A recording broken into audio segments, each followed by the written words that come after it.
జూబ్లీహిల్స్ నియోజకవర్గంలో Rahmat Nagar division HF నగర్లోని greater Hyderabad centring union ఆధ్వర్యంలో ప్రతి నెల సమావేశం ఏర్పాటు చేస్తారు. సమావేశంలో యూనియన్ అధ్యక్షుడు హైమద్ మాట్లాడుతూ వాళ్ళు పనిచేసే సమయంలో ఏదైనా ఆపద సంభవిస్తే వారికి 15 లక్షలు తెలంగాణ ప్రభుత్వం అందించాలని కోరారు.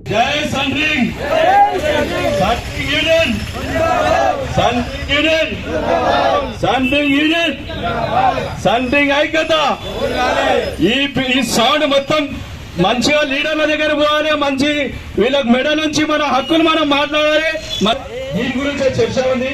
అందరూ దీనికి సపోర్ట్ చేస్తేనే రేట్లు పెరుగుతాయి. మీరు లక్షల సదర్ కమిటీలో ఏరిస్తే ఏమయ్యేది కాదు. ఇప్పుడు మనము 155 మంది ఉన్నాం. 155 మంది కలిసి ఏదైనా చేస్తేనే ముందుకు పోతాము. అందుకు గుర్తించి గవర్నమెంట్ కూడా ఇంతమంది ఓటు బ్యాంక్ ఉంది రహమత్ నగర్ లో అంటే ఎవరు ఇక్కడ రహమత్ నగర్ లో పట్టించుకుంటలేరు. ఇవాళ ఒక దగ్గర బోర్డుపల్ల ఒక ఎమ్మెల్యే ఇవాళ ల్యాండ్ ఇస్తుండు, 200 గజాలు జాగాకు డబ్బులు ఇస్తుండు, జాగా ఇప్పిస్తుండు. ఇవాళ అంటే చాలా గొప్ప విషయం. గుర్తించి ఆఫీస్ కి జాగా ఇస్తారు.